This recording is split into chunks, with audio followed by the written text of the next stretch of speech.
तो data science का role उन्हें फिक्स करना चाहिए, उन्हें चूज़ करना चाहिए, जो काफ़ी श्योर है कि उन्हें लाइफ में इस फील्ड में आगे बढ़ना है। सबसे ज़्यादा इसकी क्वेरीज़ आती है एक ऐसे स्टूडेंट से जो अभी अपना इंजीनियरिंग एंटर करने वाला है।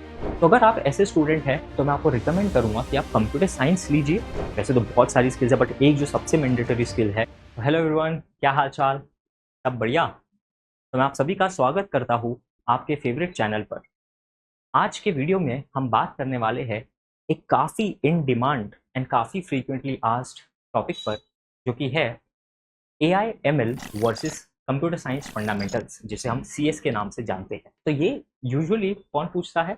सबसे ज़्यादा इसकी क्वेरीज आती है एक ऐसे स्टूडेंट से जो अभी अपना इंजीनियरिंग एंटर करने वाला है, जिसने अभी 12th क्लियर किया है और वो डिसाइड करने की कोशिश कर रहा है या कर रही है कि क्या मुझे एआई एमएल साइड जाना चाहिए या मुझे कंप्यूटर साइंस फंडामेंटल साइड जाना चाहिए। इनफैक्ट मैं आपको ये भी बताना चाहूँगा कि ये ना कि सिर्फ एक न्यू स्टूडेंट को आती है, ये एक जो बीटेक डन है, 4 साल का बैचलर्स कंप्लीटेड है, बैचलर्स इन इंजीनियरिंग कंप्लीटेड है, फिर भी ये क्वेश्चन पूछा जाता है। ओके, तो चलिए आज इस टॉपिक को काफ़ी अच्छे से डिस्कस करके समझते हैं। तो पहले हम बात करेंगे एक फ्रेशर के पर्सपेक्टिव से। ओके, अगर आप एकदम फ्रेशर है, अगर आप कॉलेज ज्वाइन ही करने वाले हैं, तो आपको कैसे सोचना चाहिए। तो पहले मैं आपको बताना चाहूँगा कि इसका कोई भी सही और गलत आंसर नहीं है, क्योंकि ये काफ़ी सब्जेक्टिव टॉपिक है। तो मेरी कोशिश ये रहेगी कि मैं आपके सामने एक काफ़ी अच्छा व्यू क्रिएट करूँ। इन द सेंस, आपको ये समझे कि दोनों के क्या एडवांटेजेस है और दोनों के क्या डिसएडवांटेजेस। ठीक है? इनफैक्ट डिसएडवांटेजेस एडवांटेजेस तो सही वर्ड नहीं है, क्योंकि अगर आप सोचेंगे कि किसी भी चीज़ को सीखने का कोई डिसएडवांटेज नहीं है। ठीक है? तो मैं चाहता हूँ कि आप भी ऐसे सोचना छोड़ दें कि क्या इसके एडवांटेजेस है, क्या इसके डिसएडवांटेजेस है। हम ऐसे बात करेंगे कि ये करके आप कौन से फील्ड में जा सकते हैं, ये करके आप कौन से फील्ड में एक्सप्लोर कर सकते हैं। ठीक है? तो चलिए पहले बात करते हैं आपके एआई और एमएल की। ठीक है? तो मैं डेफ़िनेटली बोल सकता हूँ कि आप सभी एआई और एमएल से काफ़ी वाकिफ़ हैं। आर्टिफ़िशियल इंटेलिजेंस यानी एआई एंड मशीन लर्निंग यानी कि एमएल। ठीक है? तो इन शॉर्ट ये पूरा आपका बिलॉन्ग करता है डेटा साइंस में। ठीक है? डेटा साइंस क्या है? डेटा को यूज़ करके आप जो भी साइंस परफ़ॉर्म करते हैं, आप जो भी एनालिसिस एंड प्रेडिक्शन परफ़ॉर्म करते हैं, उसे हम डेटा साइंस बोल सकते हैं। तो अभी आपका जितना भी इन डिमांड चल रहा है, आपने सुना होगा चैट जीपीटी, आपने सुना होगा न्यूरालिंक, आपने सुना होगा क्या-क्या, तो आपने सभी सुना होगा। ओके, आपने डॉली सुना होगा। ओके, तो ये सभी आपके बिलॉन्ग करते हैं डेटा साइंस डोमेन से। फिर बात करते हैं, आपने न्यूरल नेटवर्क सुना होगा, आरएनएन सुना होगा, आपने सीएनएन सुना होगा, कन्वोल्यूशनल न्यूरल नेटवर्क। फिर आपने ये सुना होगा कि there is something called face detection, image detection, natural language processing. ये सभी जो टर्म्स है, ये आपके डेटा साइंस में आते हैं। तो डेटा साइंस का रोल उन्हें फिक्स करना चाहिए, उन्हें चूज करना चाहिए, जो काफ़ी श्योर है कि उन्हें लाइफ में इस फील्ड में आगे बढ़ना है, जो कि एआई और एमएल की है। ठीक है? यानी कि जो आइदर एक डेटा साइंटिस्ट बनना चाहते हैं, या एक मशीन लर्निंग इंजीनियर बनना चाहते हैं, या एक मशीन लर्निंग साइंटिस्ट बनना चाहते हैं, या एक डेटा इंजीनियर बनना चाहते हैं। डेटा इंजीनियर क्या होता है? जिसमें ये डेटा साइंस की थोड़ी स्किल्स होती है, बट मेजर स्किल्स होती है आपकी डेटा हैंडलिंग की, जिसमें आ जाता है आपका एसक्यूएल और आपका आ जाता है पाइथन। ठीक है? और पूरे डेटा साइंस में एक मैंडेटरी जो स्किल है, वैसे तो बहुत सारी स्किल्स है, बट एक जो सबसे मैंडेटरी स्किल है, वो है आपकी Python language, Python programming language. ठीक है? फिर इसमें काफ़ी कुछ आता है, स्पार्क आता है। ओके, आप इसमें हडूप पढ़ सकते हैं फॉर बिग डेटा एनालिसिस, बहुत सारी एक्सपैंड कर सकते हैं। ठीक है?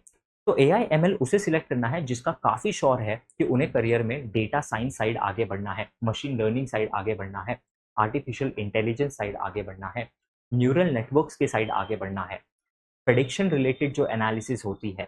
ओके, जैसे कि सेल्स प्रेडिक्शन हो गया आपका, वेदर फोरकास्टिंग हो गया आपका, फिर इसमें आता है आपका प्रॉफिट फोरकास्टिंग आता है, आपका आता है चर्न मैनेजमेंट।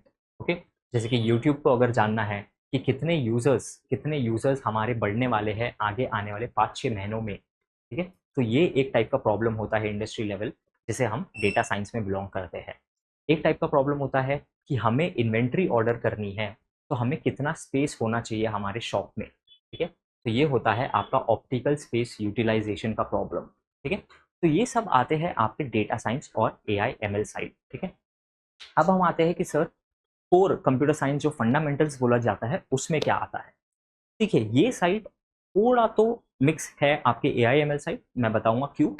लेकिन पहला जो पॉइंट है वो है कि क्या इसमें मेजर चीज होती है। तो इसमें है आप बहुत ही ब्रेथ लेवल पे सब पढ़ने वाले हैं। एक ऐसा समझ लीजिए कि डेटा साइंस में आपने एकदम फिक्स स्पेशलाइजेशन चूज कर लिया है, और कंप्यूटर साइंस फंडामेंटल्स में आपने एक ब्रेथ कवर की है, और फिर आप किसी एक डोमेन में आगे बढ़ना चाहते हैं। तो पहले मैं बात करता हूँ लिंकेज क्या है। तो जो भी आपका डेवलपर रिलेटेड स्किल्स है, जैसे कि एसक्यूएल हो जाती है, ओके, जैसे कि पाइथन हो जाती है, ये आपको दोनों जगह रिक्वायरमेंट होती है, सॉफ्टवेयर डेवलपर साइड और एआई एमएल साइड, ठीक है। आप इसे डेफिनेटली पढ़ लीजिए, सोचिए मत कि ये यूजफुल होंगी या नहीं, लेकिन सोच समझ के पढ़िए, ठीक है। सोच समझ के यानी कि दिमाग लगा के पढ़िए उसे, ठीक है। अब बात आती है कि क्या इसका डिफरेंशिएटिंग फैक्टर है। तो देखिए, मैंने कंप्यूटर साइंस करी थी, और मैं आपको ये इसलिए बता सकता हूँ क्योंकि मैंने अपना बीटेक किया है कंप्यूटर साइंस फंडामेंटल्स में। लेकिन फिर मैंने गेट एग्जाम दिया जिसमें मेरा ऑल इंडिया रैंक 60 आया, ओके। और उसके बाद मैं गया आईआईटी बॉम्बे, और वहाँ मैंने अपना करियर बिल्ड किया डेटा साइंस डोमेन में, ताकि मैं as a data scientist work कर सकूँ। और फिर उसके बाद मैं इंडस्ट्री में सिलेक्ट हुआ एज अ डेटा साइंटिस्ट। तो मैं ये वीडियो आपके लिए इसलिए बना रहा हूँ ताकि मैं आपको दोनों का एक पिक्चर दे सकूँ, क्योंकि मैंने पहले कंप्यूटर साइंस फंडामेंटल्स पढ़ा है, और उसके बाद मैंने डेटा साइंस पढ़ के उसमें वर्क किया है, that too from IIT Bombay, okay. तो चलिए, कंप्यूटर साइंस साइड जब मैंने पढ़ाई की, ओके, तब तो सही बताऊँ तो इतना बाइफिकेशन नहीं हुआ करता था। हमारे कॉलेज में तो सिर्फ एक ही ब्रांच थी जो कि है computer science. There was no AI, there was no ML related branch. But आज के टाइम पे काफ़ी ज़्यादा ये ब्रांचेस खुल चुकी है, और ये काफ़ी रेलेवेंट है, काफ़ी वैलिड पॉइंट है, क्योंकि अगर किसी का फिक्स है कि मुझे डेटा साइंस में ही काम करना है, तो फिर उसके लिए बाकी चीज़ें पढ़ना इतना रेलेवेंट नहीं होता है। तो अब आते हैं आपके कंप्यूटर साइंस फंडामेंटल्स के सब्जेक्ट क्या है। तो मेजर साइड अगर आपको बताऊँ, यहाँ एक होता है सिस्टम्स का साइड, जहाँ पर आपका आ जाता है कंप्यूटर आर्किटेक्चर एंड ऑर्गेनाइजेशन, और आपका आ जाता है ऑपरेटिंग सिस्टम, ठीक है। दूसरा साइड आपका आ जाता है डेटाबेस मैनेजमेंट का, ओके, डीबीएमएस। तो यहाँ आप एसक्यूएल तो पढ़ते ही है, बट एक डेटा इंजीनियर को जो स्किल्स रिक्वायर्ड है वो भी पढ़ते हैं। फिर आप यहाँ पढ़ते हैं कंप्यूटर नेटवर्क्स, जो कि एक नेटवर्क सिक्योरिटी प्लस जो भी आपका नेटवर्क से रिलेटेड कंसेप्ट होते हैं, ओके, जैसे IPv4 IPv6 कि नेटवर्क पे डेटा कैसे जाएगा, कितना लोड रहेगा, कितना लोड मैनेजमेंट करना पड़ेगा, ये सब आता है आपका वहाँ। फिर जो एक बहुत ही इंपॉर्टेंट सेगमेंट आता है वो है आपका लॉजिक का, जो भी है कोडिंग पार्ट। इसमें आप सीखते हैं सी, फिर आप सीखते हैं एल्गोरिथम्स, फिर आप सीखते हैं डेटा स्ट्रक्चर्स, जो कि एक बिल्डिंग ब्लॉक होता है किसी भी कंप्यूटर साइंस स्टूडेंट के लिए। तो ये जो स्किल्स है ना, ये आपको एज इट इज़ हेल्प करने वाली है एआई और एमएल के साइड, ठीक, क्योंकि पाइथन भी एक प्रोग्रामिंग लैंग्वेज है, और ये स्किल्स आपको किसी भी प्रोग्रामिंग लैंग्वेज के फंडामेंटल्स क्लियर करने में हेल्प करती है। तो आपका algorithms, data structures and programming, ये तो दोनों में काम आने वाला है आप।